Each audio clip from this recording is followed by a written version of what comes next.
โดย คนเนาะเปิดมาในมันนี่ก็อยู่กับสาวโสดคือเก่าทุกคนเนาะ คือเก่าคือเดิมเนาะ โดยสบายดีไหม สบายดี สบายดีเนาะ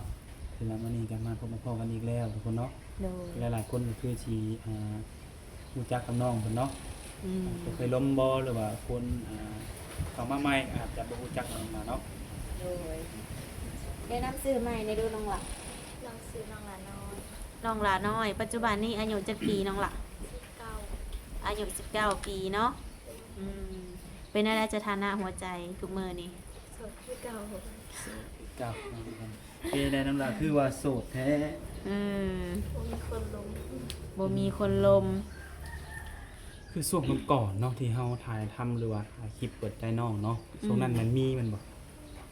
มีหลายบ่ช่วงนั้น ช่วงนั้นมีหลายแต่ว่าช่วงนี้เงียบไปเบิด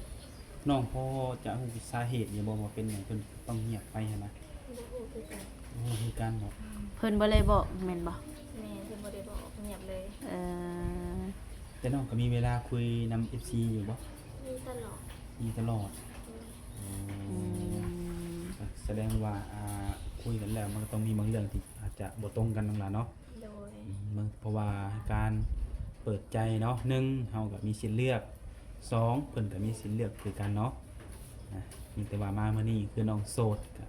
เปิดใจอีกครั้งหนึงล่ะเนาะ โดย ก็ต้องเปิดจน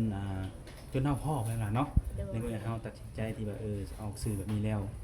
มันต้องมีสักมื้อหนึงล่ะเนาะต้องเป็นของเฮาคือหลายๆคนถ้าเปิดใจมาเพิ่นก็สมัครสมหวังก็หลายแต่ก็แล้วน้องนี่แหละเปิดแล้วเปิดอีกเปิดแล้วเปิดอีกเนาะเพราะว่าเนื้อคู่เฮากับบ่ว่าสิมาไว้หรือมาซ่า แม่น ทุกคนเนาะคือน้องมาเปิดใจอีกรอบนี้เนาะอายุเพิ่นน้องละน้องสิเอาจักปี ประมาณ30 50 60ก็ได้ ประมาณนี้เนาะ โดย โอ้คือน้องนี่ยังบ่ทันเคยสร้างครอบครัวบ่ แม่น อืมคือในการน้องที่ออกมาเปิดใจนี่คือน้องนี่พร้อมที่จะสละโสดเลยบ่ โดย การสละโสดถ้าน้องเนาะได้ล้มกับใครคนหนึ่งเนาะ โดย ได้เป็นสู่เป็นแฟนแต่ถึงขั้นเลยว่าสิได้เป็นผัวเป็นเมียเนาะน้องสิคุยเบิ่งใจกับเพิ่นนี่โดนปานใด ก็แล้วแต่แบบเฮาเบิ่งนิสัยเพิ่นออกถ้าว่าเพิ่นเห็นนิสัยดีใส่เฮาก็สิโอเค โอ้ขึ้นอยู่กับการอบรมกันแม่นบ่ โดย การอบรมการกระทำคำเว่าคำว่าคำจาเนาะ โดย อืมคือในความส่วนตัวน้องนี่ถ้าเกิดว่าร่วมกันอกเข้าใจแล้วแบบว่าบางทีอาจจะคุยกันเดือน2 เดือนฮู้เลยนี่ถ้าเพิ่นสิมาหวั่นมาขอน้องก็พร้อม โดยพอ อื โอ้ ม มั่นใจเนาะ โดย ทุกคนเนาะคือเป็นสาวโสดที่เปิดใจหาคู่ที่แบบว่ามีความพร้อมที่จะสร้างครอบครัวเลยเนาะร่วมกันเข้าใจกันไวก็ได้มาอยู่นำกันไวเนาะ โดย ถ้าเกิดว่ามีเมื่อนั้นแล้วนี่น้องนี่จังใดถ้าบ่ได้สร้างครอบครัวเนาะสิเอาเพิ่นมาอยู่นํหรือว่าต้องไปอยู่นํเพิ่นน้องล่ะ ได้เบิด2แบบคำว่าสิมาอยู่ที่ก็อย่าลืมเพิ่นญาติเวียกญาติงานก็เดินไปเที่ยวมาก็ได้ ในกรณีโอ้ง่ายๆสบายๆเลยคนเนาะเอาตามที่สะดวกว่าซั่นซะเนาะ โดย โอ้ทุกคนเนาะถือว่าการมาเปิดใจนี่ก็มีความพร้อมเต็มร้อยเนาะ โดย ต้องเลือกจะบอกว่าคนต้องเป็นคนไทยคนลาวนี่ บ่เลือก บ่เลือกมันบอก โดย ฟังแต่ก็ได้โอ้โดยคือน้องก็เป็นผู้เจ้าผู้งามเนาะถ้าว่าน้องอยากสร้างครอบครัวหรืออยากมีแฟนนี่ต้องเลือกบ่คนต้องหล่อบ่น้องน่ะ น้องบ่เลือกได้เบิด หน้าตาจังใดก็ได้บ่ โดย ความสูงความต่ำเด้น้องล่ะ ที่น้องอยากได้ก็คือแบบให้สูงกว่าน้องหั้นนะ คือสเปคที่แบบอยากได้อยากมีเนาะ โดย สูงกว่าน้อง โดย คือในปัจจุบันนี้น้องสูงเท่าไหร่ 150ปลาย 150ปลาย โดย น้ำหนักหลายปานใดน้องนะ 50 โอ้ น้ำหนักขึ้นส่วนนี้ โดย คือน้องอยากได้คนที่สูงกว่าแม่นบ่ โดย ถ้าพอๆกันได้น้องล่ะความสูงนี่ได้บ่คิดได้บ่ ก็ได้แต่ว่าส่วนหลายอยากให้สูงกว่าน้อง เนาะคือสเปคที่วางไว้ว่าซั่นซะเนาะ โดย มาผู้ชายที่มีความสูงกว่าเฮา โดย สมมุติว่าได้เป็นแฟนกันเนาะไปไปออกเดทบ่อย่างนั้นมันก็สิแบบดูดีจักหน่อยเนาะ โดย เรื่องสีผิวบ่ได้ทั้งหล่ะ ได้เบิร์ดกันสิ ดำขาวแดงได้เบิดเนาะ ได้ เดี๋ยวก่อนเนาะแต่ว่าลงเพิ่นก็มี บางคนก็ขาวบางคนก็ดำแดงบางคนก็ดำก็มีเนาะ โดย โอ้พี่น้องบ่ได้จำกัดในส่วนนี้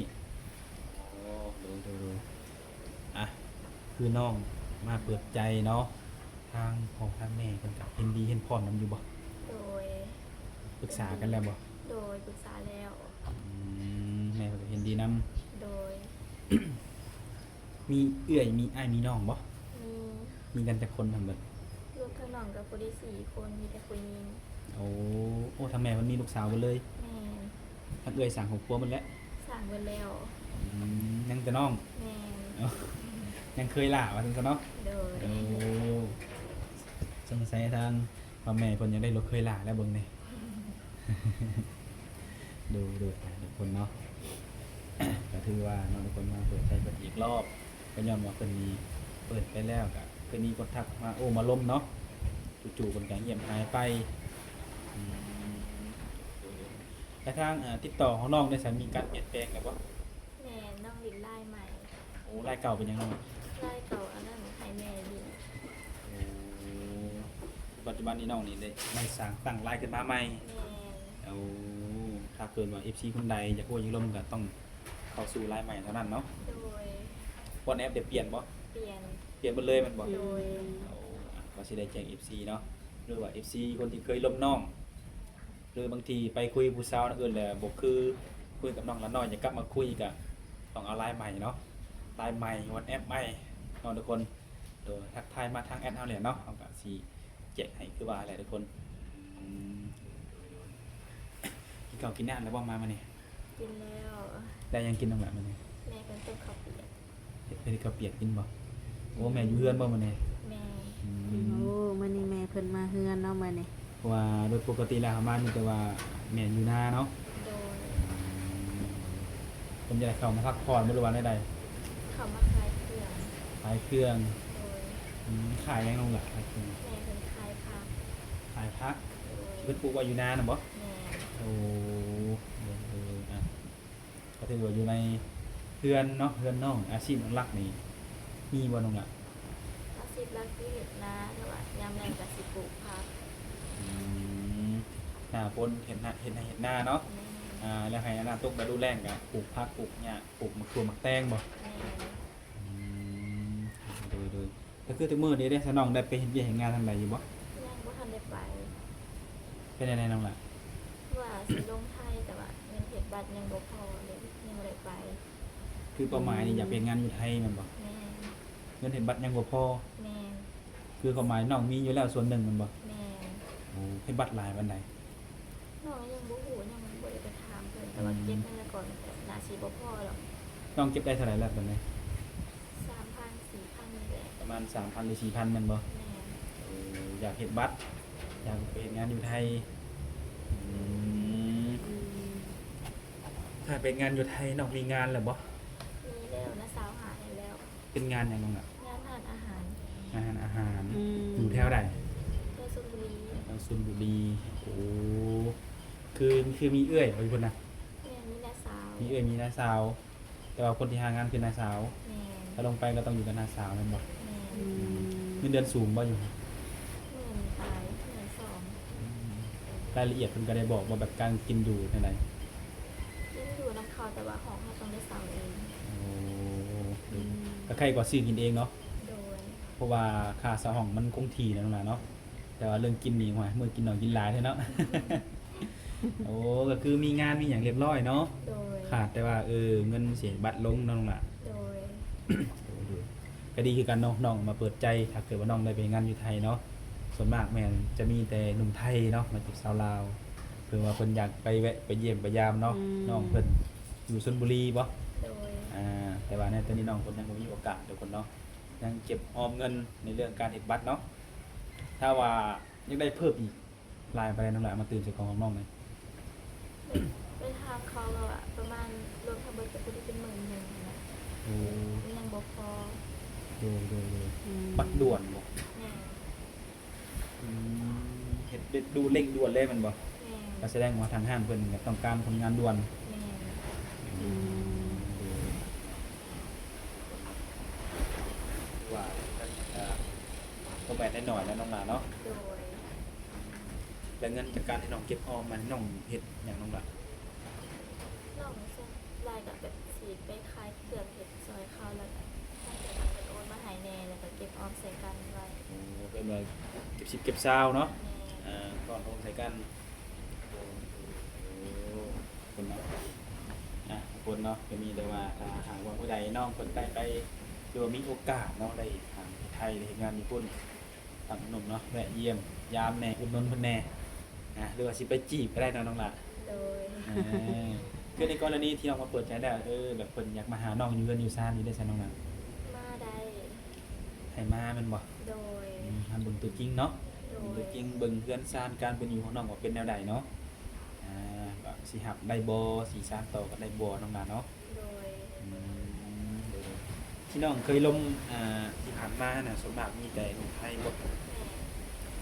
เคยมีบางคนที่แบบว่าให้น้องไปหาแต่คนที่อยากมาหาน้องได้มีบ่ อืม มีอยู่แต่ก็บ่ได้มาแม่นบ่ โดย คุยกันก่อน โดย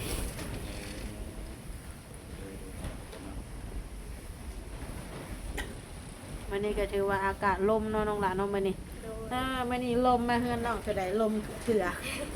เดี๋ยวเราบ่มีสปอร์ตจากบ่ได้ครบเนาะ เออลมพัดไปเบิดพัดผู้บ่าว เ เลย ทุกคนเดี๋ยวเราบ่มีบ่ได้ครบกันนะ อืม คนเนาะก็มีแต่ว่าเราลุ้นต่อไปน้องหลานเนาะว่าเฮาสิได้คนลมทางใดได้สู้ได้แฟนคนทางใดเนาะ โดย วันหลักๆน้องก็บ่ได้จำกัดอยู่แล้วเพิ่นต้องเป็นคนไทยคนลาวหรือคนทางใดเนาะ โดย อายุก็30 50 60เนาะ โดย พอห้างพอไม้เคยมีลูกมีเมียก็ล้มได้ ได้ ดูในความเบื้องต้นสำหรับคนที่พร้อมสร้างครอบครัวเนาะแนะนำให้มาคุยกับน้องคนเบิ่งเพราะว่าน้องคนหนึงก็มีความพร้อมเนาะในการที่จะสละโสดเลยนะดูทุกคนนี่ก็เป็นหวัดเป็นไอเลยทุกคน ทางสาวโสดทางหูสัมภาษณ์แต่ทุกคนเนาะคือว่าอะไรอากาศมันก็เปลี่ยนแปลงบ่อยเนาะเดี๋ยวร้อนเดี๋ยวหนาววางแผนสิไปใส่อีกบ่มื้อนี้ บ่ได้ไปใส่ ปกติเลยน้องคือน้องบ่ได้เฮ็ดงานจังซี่ก็ได้ไปลินไปเที่ยวอยู่บ่ ส่วนหลายสิบ่ได้ไป บ่ได้ไปแม่นบ่ โดย ถ้ามีโอกาสได้ไปเนาะน้องอยากไปลินใส่ไปเที่ยวใส่ อยากไปเที่ยวฝั่งไทยอยากลองไปเที่ยวเบิ่ง ลองไปเที่ยวเบิ่ง โดย อยากรู้ว่าทางไทยกับทางลาวมันสิแตกต่างกันอะไรแม่นบ่ I love you บ่น้องหลานอืม ดูทุกคนเนาะทางหนุ่มฝั่งไทยเนาะพาทางสาวโสดเฮาไปเที่ยวแน่เนาะแต่การถ้าหากว่าเพิ่นสิพาไปเนี่ยต้องให้เพิ่นพาเอาน้องอยู่เฮือนบ่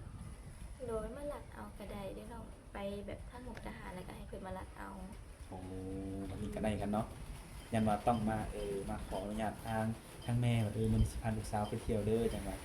พอเป็นหยังเนาะโทรมาขออนุญาตก็ได้แม่นบ่ โดย โอ้ถ้าเป็นไปได้เอาแม่ไปเที่ยวนั้นทางดีนั่นแหละเนาะ โดย เพิ่นก็สิได้แบบอะไรเฮ็ดในทางแม่ย่าเห็นว่าลูกเคยพอดีเนาะสามารถดูแลลูกสาวคนได้จังซี่เนาะ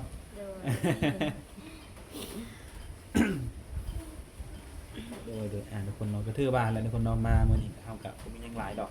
มามื้อนี้มีการเปลี่ยนแปลงก็คือทางน้องมื้อนี้เนาะได้เปลี่ยนการติดต่อก็คือเป็น LINE แล้วก็ทาง WhatsApp เนาะ โดย เฟซนี่น้องบ่ได้ลิ้นมันบ่ บ่บ่ได้ หลักๆอยู่คือลิ้นเฟซกับ LINE โดย มีการเปลี่ยนแปลงถ้าเกิดว่าคนใดเนาะอยากรู้อยากลมกับน้องเพิ่นทักทายทาง LINE ทาง WhatsApp ทุกคนเนาะคือทรงนี้ก็มีเวลาลมน้องหนาเนาะ โดย ทุกคนเนาะก็คือสีมีเพียงเท่านี้แหละทุกคนเนาะในการมาถ่ายทำน้องคนในมื้อนี้ก็มีแต่ว่าโอกาสหน้าเนาะถ้าเกิดว่าน้องได้สมหวังกับใครสักคนเนาะถ้าน้องอยากออกสื่อว่าวันนี้เราอยากปิดใจกับหนุ่มคนนี้น้องก็สิได้มาปิดให้ทั้งหลายเนาะ